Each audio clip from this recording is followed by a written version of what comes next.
फजै चावरे फजरे दो जिंगो को खोगी लागी सजी गाना तो ए नंग कामिंग गाव को तो के सजिंगो बायसिनी को कईंगो बोय चल चल फजर फजर फजर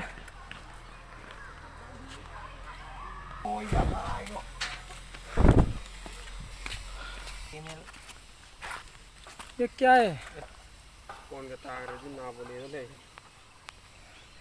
मैं कैसे तौर है मैं कनु को कई के फरने तो तू नील गाय करी सानो कम टीमा होती उनकी दे ठीक है नहीं नंग हारो तावे मसाज नुसिद्रे होना है